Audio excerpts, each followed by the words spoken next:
Bismillahirrahmanirrahim. Assalamualaikum warahmatullahi wabarakatuh.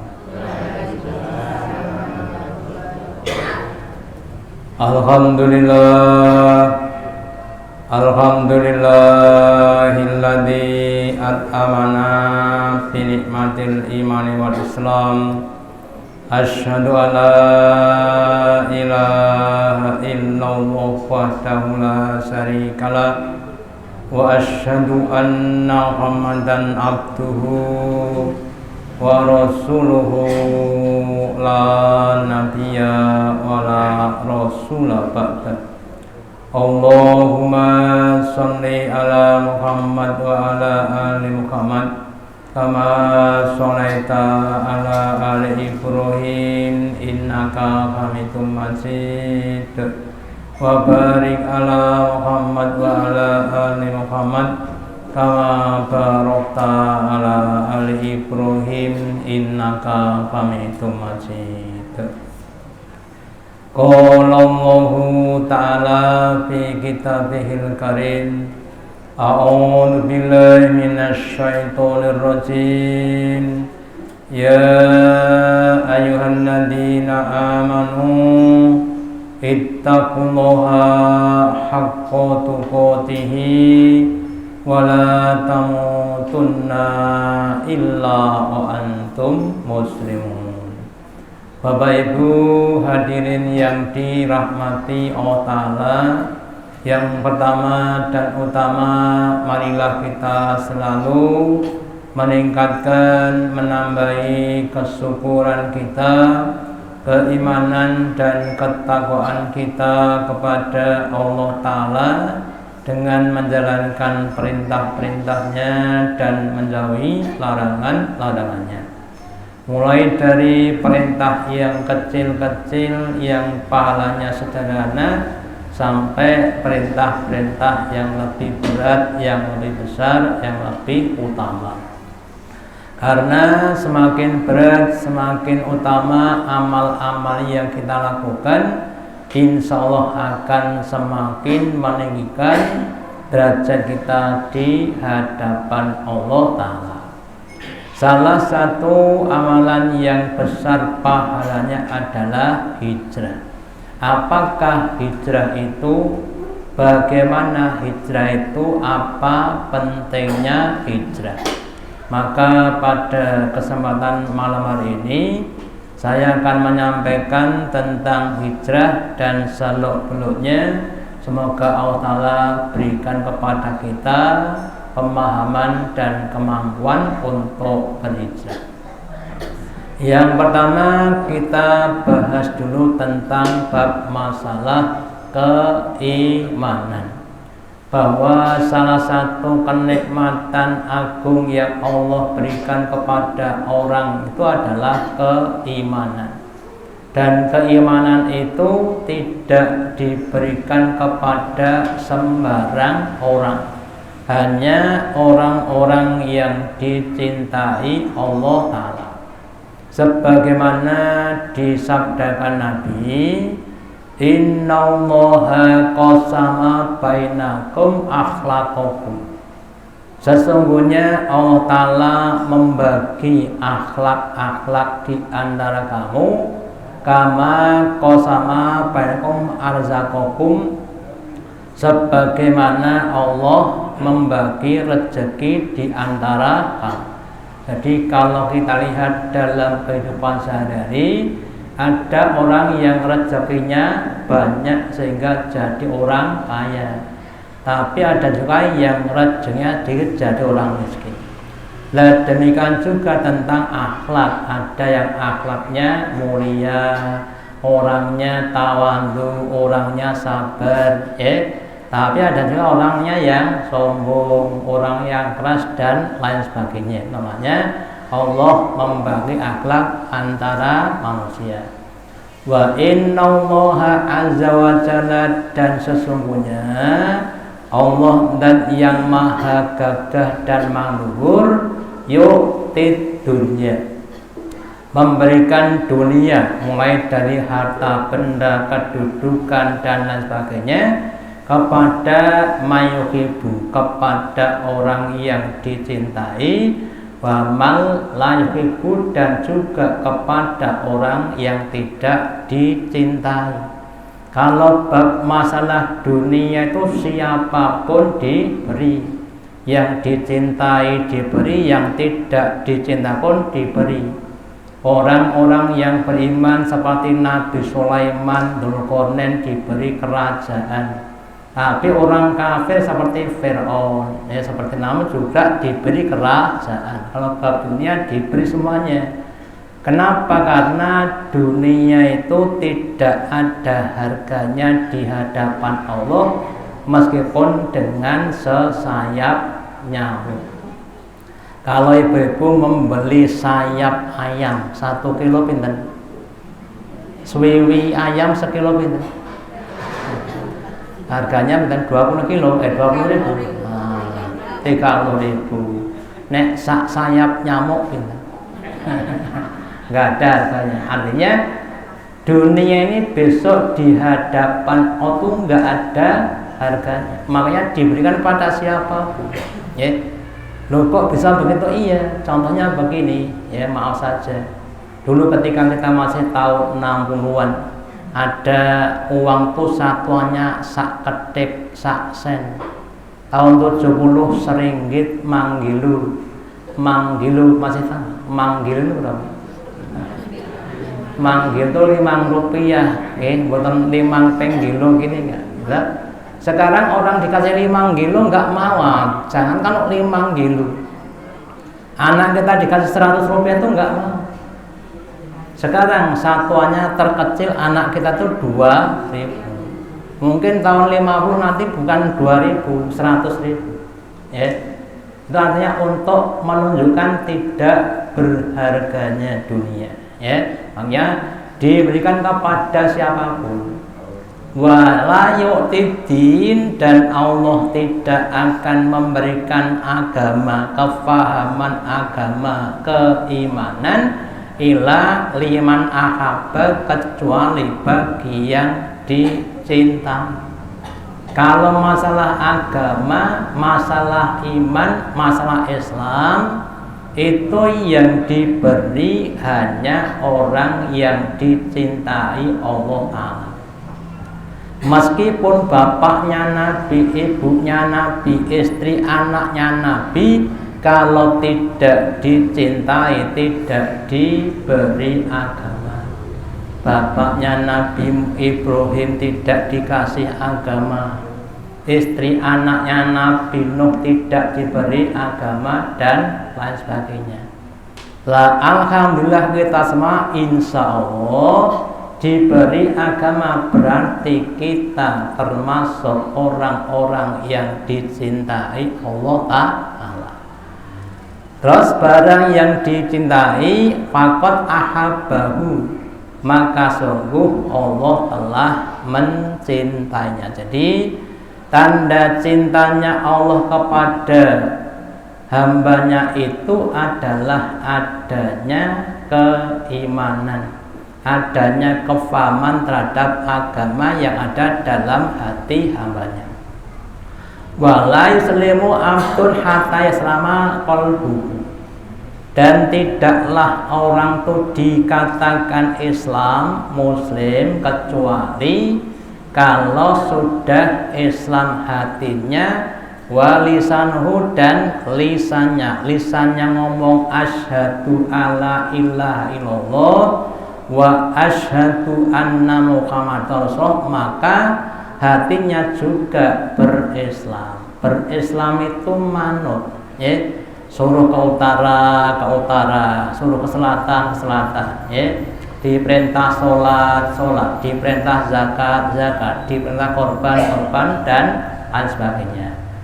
Wala yu'minu hatta ya'manu jaruhu bawa'iquhu, dan tidaklah seseorang dikatakan beriman dengan sebenar-benar iman sampai tetangganya, yang di depannya, yang di belakangnya, yang di sekitarnya, dia merasa aman. Tetangga-tetangga merasa aman dari berbagai macam kejahatan. Jadi kalau kita mengaku orang beriman, maka tetangga kita harus aman dari berbagai macam kejahatan kita. Jangan sampai lisan kita, tangan kita, kaki kita, atau apapun yang ada pada kita mengganggu kepada tetangga-tetangga kita.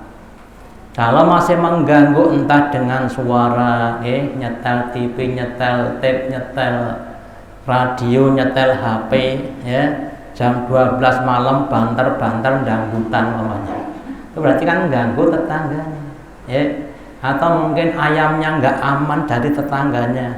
Ayamnya nggak aman itu maksudnya ayamnya kadang dibedok dan sebagainya, ya.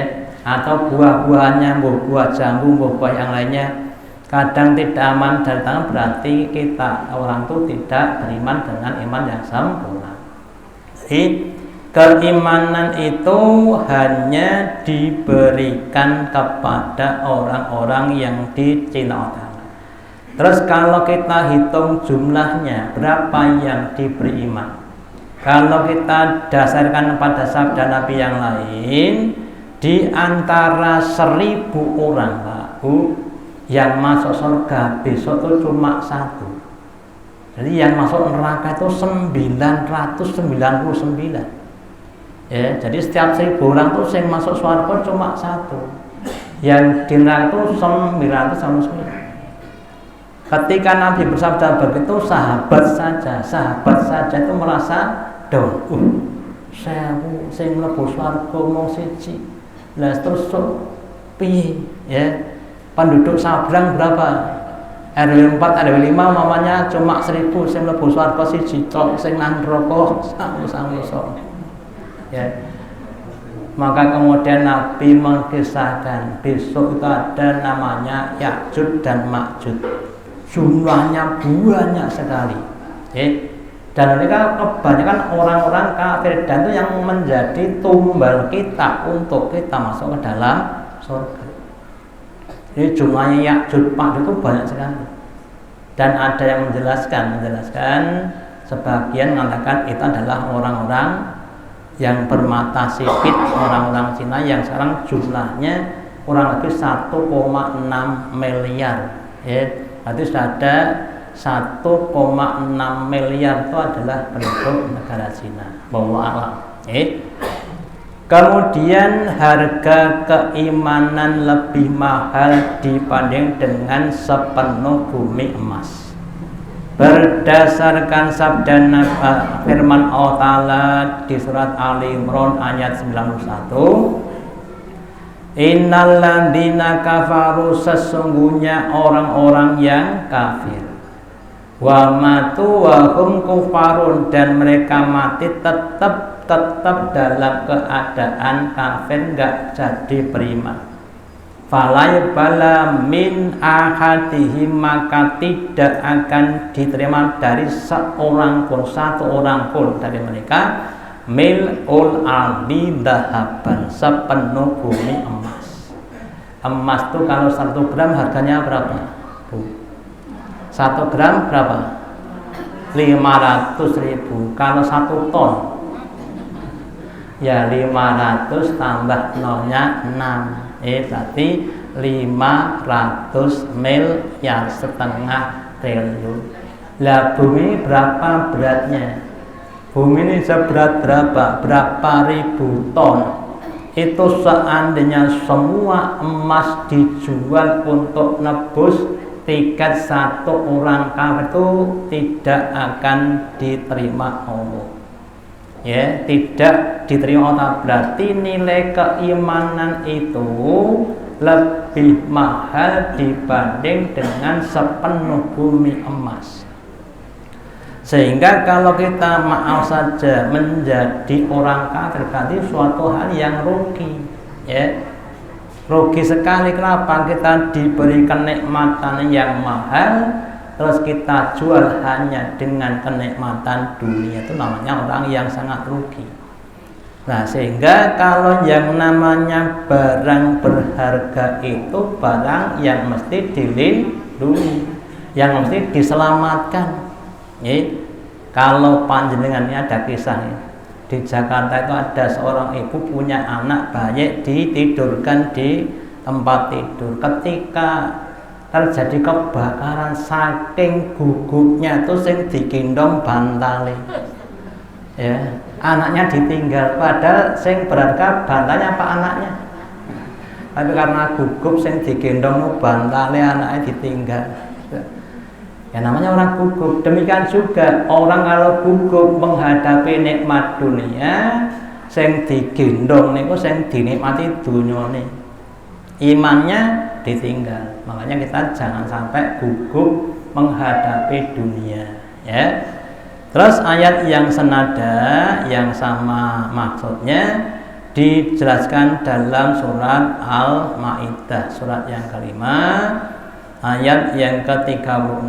Allah berfirman, Innal ladzina kafaru, sesungguhnya orang-orang yang kafir, lau annalahum ma fil ardi jami'an, seandainya bagi mereka itu ada harta sepenuh bumi semuanya dimiliki, yang di utara, selatan, timur semua dimiliki.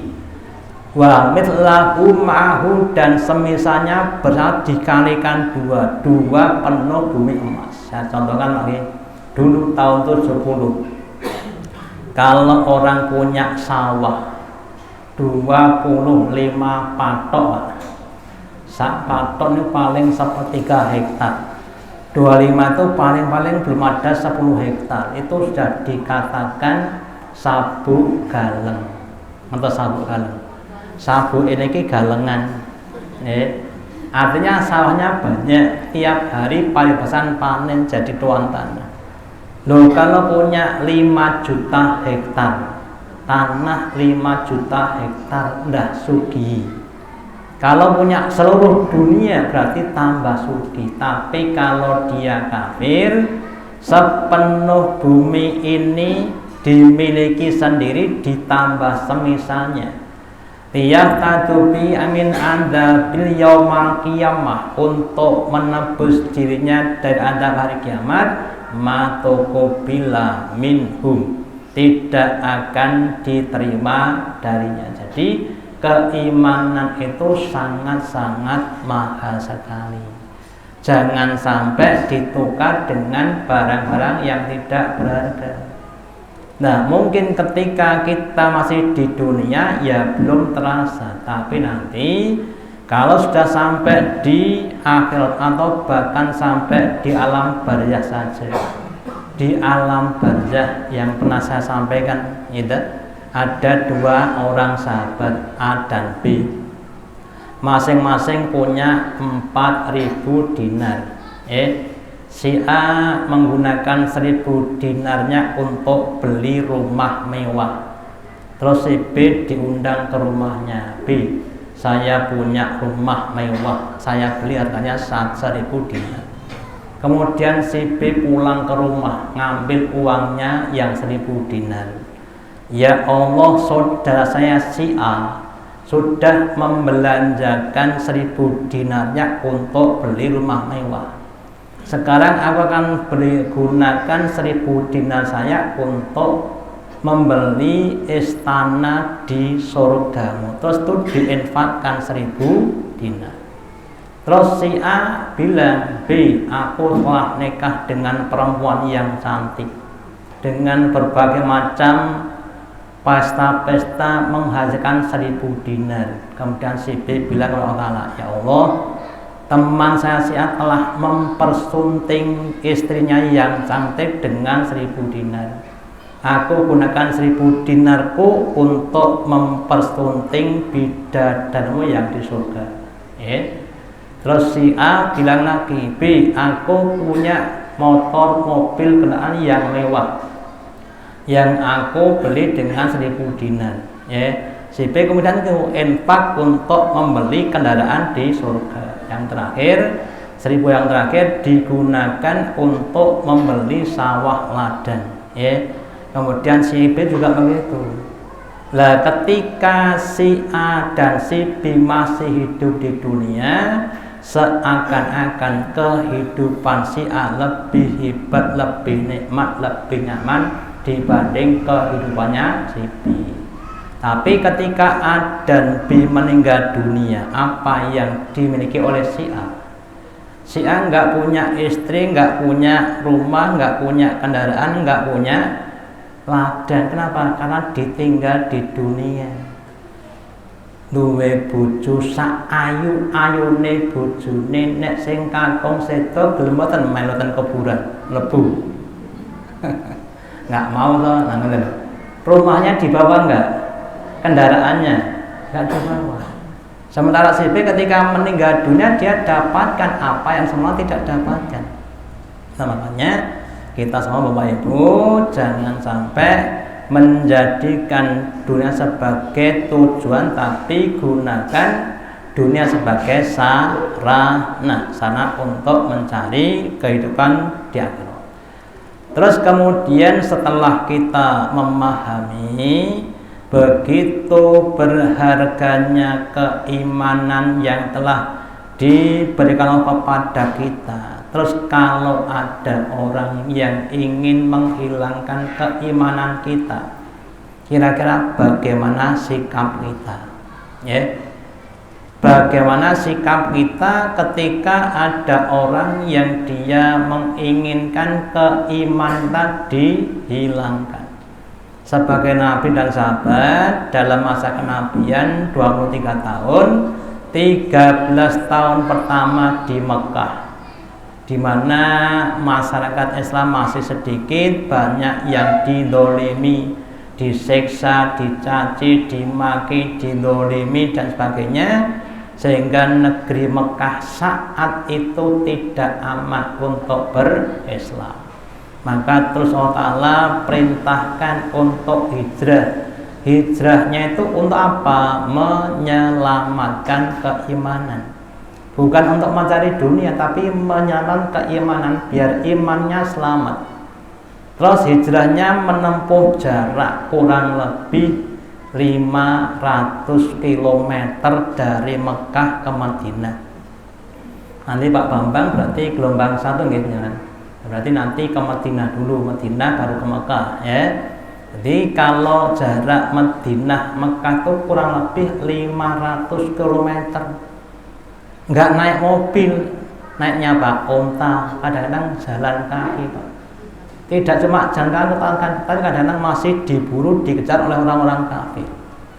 Nah makanya kalau suatu amalan itu semakin berat, maka pahala semakin banyak. Indomul jaza ima'a idomil bala. Besarnya pahala suatu amalan itu tergantung pada besarnya ujian, besarnya pengorbanan. Semakin besar pahalanya. Kalau panjenengan ditanya, kelas teri apa kelas kakak? Pilih kelas teri apa kelas kakak? Mancing sedino entuk teri 10. Kalih kakap siji pilih pundi? Terine 10 ya, kakap siji. Tadi ya pilih kakap siji lah. Makanya kita jangan begitu. Punya mentalnya mental kakap, bukan mental teri. Terus kemudian dikisahkan ketika masanya untuk hijrah, maka Nabi dan sahabat diperintah untuk hijrah dari Mekah ke Madinah. Sekali lagi tujuannya untuk menyelamatkan agama. Maka di surat Al-Hajj, surat yang ke-22 ayat yang ke-40, Allah berfirman, alladzina ukhriju min diyarihim bil haqqi. Orang-orang yang mereka dikeluarkan, diusir dari negeri mereka, dari kampung mereka dengan tanpa hak. Contoh, kalau ada satu kampung penduduknya 100 orang, tapi ada satu yang membuat keonaran senengane nyolong, jupuk dan sebagainya, terus diusir dari kampung tadi, itu berarti benar apa enggak? Pas apa enggak? Pas. Kenapa? Karena dia bikin onar gitu. Tapi kalau ada orang yang dermawan, suka ngasih, terus diusir dari kampung tadi, kenapa? Soalnya dia dermawan. Kira-kira pas enggak? Enggak pas gitu. Lah orang beribadah kepada Allah, Allah zat yang membuat manusia, yang ngasih rezeki manusia, yang membuat semesta alam, kemudian kok malah dikeluarkan dari negeri tadi. Berarti negeri tadi adalah negeri yang tidak pas gitu. Ya, illa ayyaqulu rabbuna Allah, kecuali sebabnya itu karena dia iman kepada Allah. Loh, orang baik-baik kok malah dikeluarkan, berarti yang mengeluarkan siapa? Ya orang-orang yang buruk-buruk. Contoh saja, maaf saja, seandainya di satu pasar itu sudah biasa terjadi pedagang-pedagangnya curang. Terus ada pedagang baru dagang di situ kemudian dengan jujur, kira-kira dicela nggak? Kira-kira dicela nggak Mas? Dicela. Oh ini dodol jujur. Lah ngopo? Ya ora entuk badi. Gitu. Kowe jenenge mateni koncone. Nah, gitu, malah gitu. Loh, padahal orang tuh kalau dagangnya dengan dagang yang jujur, hasilnya akan halal, akan barokah. Sementara kalau dagangan tidak jujur, maka hasilnya adalah haram, enggak barokah. Nah, makanya kita juga begitu. Maaf saja, kalau ada orang-orang yang didolimi karena kebaikannya, berarti harus kita bilang. Terus jadi demi menyelamatkan keimanannya, Nabi dan sahabat-sahabat diperintah untuk hijrah ke tempat-tempat yang memungkinkan orang itu menunaikan agamanya dengan baik, yaitu ke negeri Madinah. Terus kemudian hijrah dengan niat yang ikhlas, karena hijrah tadi adalah amalan yang besar, penuh resiko, banyak pengorbanan, maka harus diniati dengan niat yang ikhlas. Kalau nggak ikhlas, tidak akan ada manfaatnya di akhirat. Nah, demikian juga nanti untuk amal yang lainnya. Maka dalam hadisnya Nabi bersabda, innamal a'malu binniyat. Sesungguhnya amal-amal itu tergantung pada niatnya. Niatnya ikhlas apa enggak ikhlas? Wa innama limri'in manawa, dan bahwasanya setiap orang itu tergantung pada amalannya. Faman kana hijratuhu ila Allahi wa rasulihi, maka barang siapa yang dia hijrahnya karena Allah dan Rasulnya, fa hijratuhu ila Allahi wa rasulihi, maka hijrahnya itu kepada Allah dan Rasulnya. Kamu mau hijrah? Iya, kenapa? Karena Allah perintahkan, maka dia dapat pahala. Wa man kana hijratuhu ila dunya yusibuha, dan barang siapa yang hijrahnya karena ingin mencari dunia yang akan dia dapatkannya. Kamu hijrah? Iya, kenapa? Nah, daripada nangkene nganggur mbok ngono nangkon entuk gawean. Ya berarti apa? Itu adalah hijrahnya karena dunia. Atau kenapa kamu hijrah? Nah, nangkene dodora payu mbok ngono nangkon payu. Namanya karena dunia. Awim aten yatazawaj juga, atau karena perempuan yang dia akan menikahinya. Kenapa engkau bilang, lah pacarku, calonku hijrah, mau nek ora hijrah dipek wong liya. Itu namanya karena dunia, ya. Fa hijratu ila ma hajara, maka hijrahnya itu tergantung pada niatnya. Jadi Bapak Ibu, mari kita semuanya niat-niat yang ikhlas itu penting kita tanamkan dalam hati kita. Terus ada orang yang kadang salah memahami. Contohnya gini, orang infak tidak ikhlas itu yang salah amalnya apa niatnya? Orang infak tidak ikhlas itu yang salah niatnya apa amalannya?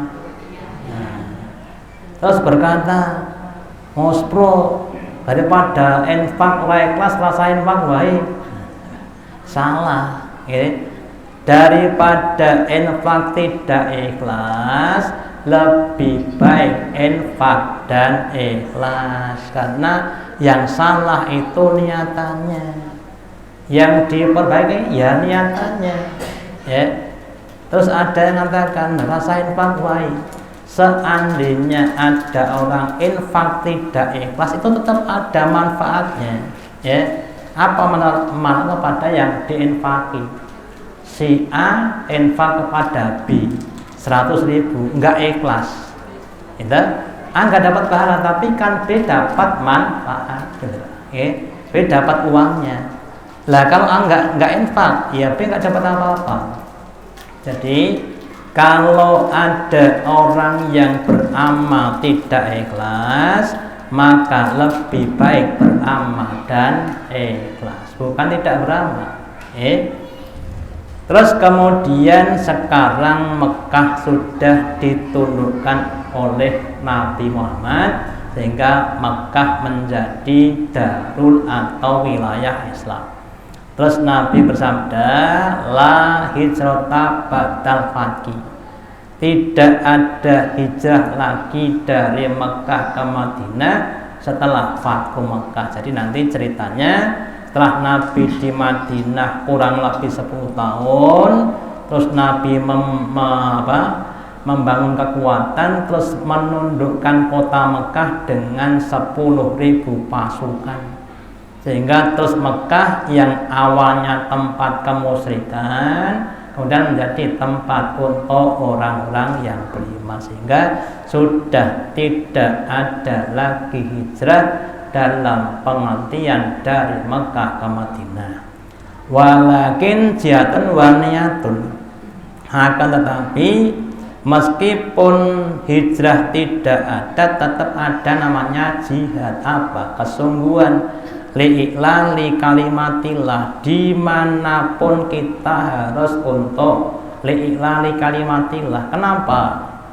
Karena nanti kalau kita tidak memperjuangkan agama ta'ala, terus banyak orang-orang yang kafir, maka Allah akan memberikan musibah, bendu-bendu, balak-balak, ya, yang akan menghancurkan semuanya.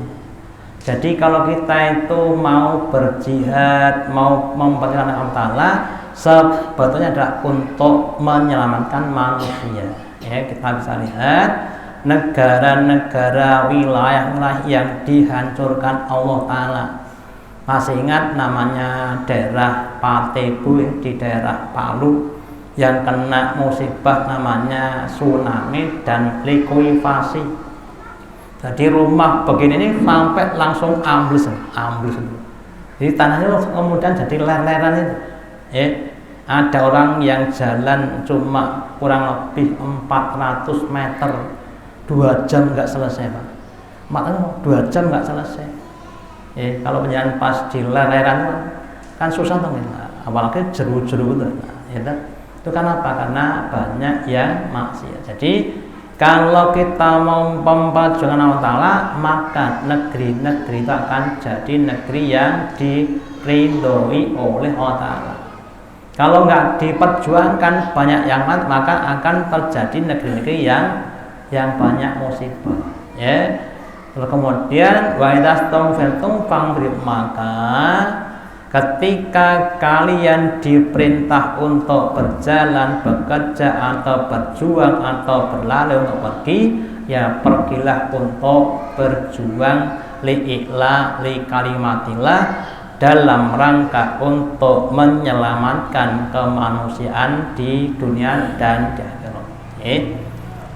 Terus kemudian yang berikutnya, siapakah yang dinamakan orang-orang yang hijrah setelah adanya Fathu Mekah? Setelah Fathu Mekah nggak ada hijrah dari Mekah ke Madinah. Terus sekarang bagi kita yang namanya orang muhajir, wal muhajiru man hajaro ma nahu anhu. Sekarang yang disebut orang-orang muhajir itu adalah orang-orang yang mau hijrah, mau pindah dari perkara-perkara yang dilarang Allah, ya. Yang mungkin sudah pernah saya sampaikan, sifat-sifat Allah. Allah itu zat yang alim, zat yang hakim. Maksudnya apa? Zat yang alim itu zat yang maha tahu. Dat yang hakim itu dat yang maha bijaksana. Karena ilmunya banyak, terus dia hakim bijaksana, sehingga apapun yang diperintahkan Allah kepada kita, hakikatnya adalah untuk kebaikan-kebaikan kita. Contoh sing ketok abot dawuh Allah Ta'ala, perintah Allah yang kelihatannya berat apa kira-kira? Puasa boleh, puasa. Yang dilihat apanya? Yang dilihat wetenge luwe tenggorokane haus, ya kan jadi berat. Tapi kalau kita lihat pada pahalanya, lihat pada kemaslahatannya. Ya, apalagi orang sekarang yang sudah saya sampaikan, orang sekarang tuh kebanyakan daharnya tuh overlapping atau overlapping. Berlebihan, butuh 5 dari 20, berarti kan plus 5, plus 15. Sekali, 2 kali, bertiga kali, lama-lama kan ada banyak tandon-tandon yang harus gitu. Maka diperintahkan untuk puasa. Terus orang sekarang sering yang namanya hatinya gundah gulana, tidak tenang, entah karena ekonomi, entah karena kesehatan, entah karena lingkungan dan sebagainya. Nah, kemudian Allah perintahkan kita untuk apa? Untuk banyak-banyak sholat. Sholat itu sebagai bentuk zikir kepada Allah Ta'ala yang dapat menenangkan hati. Nanti kalau kita rajin sholat Bapak Ibu, Allah Ta'ala akan berikan ketenangan dalam hati kita. Contohnya begini, orang itu kalau sakit terus yang dipikir sakitnya, hatinya akan gelisah. Tapi kalau yang dipikir itu pahalanya, orang akan apa? Senang. Makanya monggo kembali, jadi nanti orang-orang yang hijrah pada saat ini adalah orang-orang yang dia mau pindah dari apa-apa yang dilarang Allah. Terus kemudian Allah melarang. Allah itu zat yang Rahman dan zat yang Rahim, zat yang maha pengasih dan penyayang. Sudah sering saya sampaikan Bapak Ibu, maaf saja. Ini kita perlu meningkatkan, namanya makanan-makanan zaman sekarang itu kadang-kadang dikenal dengan istilah junk food. Apa junk food? Junk food itu makanan sampah. Makanan kalau dimakan tuh ngotori tubuh, itu utamanya yang pakai 5P. 5P apa 5P? Pengawet, terus pemanis, dan sebagainya itu. Nah, itu biasanya disukai anak-anak kita. Sinten sing boten seneng dengan mie instan. Anak kita semuanya seneng kan? Nah, makanya kalau kita cinta pada anak kita, seandainya belum bisa meninggalkan, dikurangi. Kurangilah makanan anak kita yang mengandung junk food tadi demi cinta kita kepada mereka. Kembali pada makanan alam seperti ini, ngapunten. gedang godok ya, kacang godok itu kan sehat ya. Tempat saya yang namanya pondok asal kadang-kadang orang-orang penting kalau rapat ya makanya seperti itu ya, gedang godok, telur godok ya, kacang godok kan lebih apa? Lebih sehat ya. Dan kemarin jadi Allah juga begitu. Allah melarang kita dari suatu amalan itu bukan karena kebencian tapi karena kasih sayang. Allah larang kita dari berzina karena Allah tahu dampaknya zina itu apa ya. Allah larang kita dari makanan barang haram juga begitu ya. Makanya mari kita berhusnudzon, berbaik sangka kepada Allah Ta'ala dengan kita meyakini bahwa apapun yang diperintah Allah itu untuk kebaikan kita. Semakin banyak kita mampu dan mau untuk melaksanakan perintah-perintah Allah, maka kita akan semakin banyak manfaat. Demikian juga apapun yang dilarang Allah itu hakikatnya akan menimbulkan berbagai macam kemandorotan. Sehingga kalau kita dilarang berarti Allah ingin menyelamatkan kita dari dampak-dampak keburukan apa yang kita dilarang ya. Jangan sampai kita tertipu dengan setan ya. Golek enak ning ora apik, penak ngarep rekoso guri, penak titik rekosone kathah. Makan itu kalau yang dipentingkan lidahnya, nanti yang lain itu jadi korban mangan sing penting enak 5 cm dampaknya bersenti-senti ya. Jantungnya kena, ginjalnya kena gara-gara nuruti gara-gara nuruti lidah ya. Nah insyaallah nanti kita lanjutkan besok ya. Jadi ini baru bagian pertama. Besok kita contohkan dari amal-amal yang kita harus beristirahat. Semoga Allah Ta'ala berikan kepada kita kepahaman, kemampuan untuk melaksanakan perintah-perintah Allah Ta'ala dan meninggalkan pada larangan Allah Ta'ala. Allahumma taqabbal minna innaka antas sami'ul alim wa tub alaina innaka antat tawwabur rahim. Kita akhiri dengan doa majelis. Subhanakallahumma bihamdika asyhadu alla ilaha illa anta astaghfiruka wa atubu ilaik. Wassalamualaikum warahmatullahi wabarakatuh.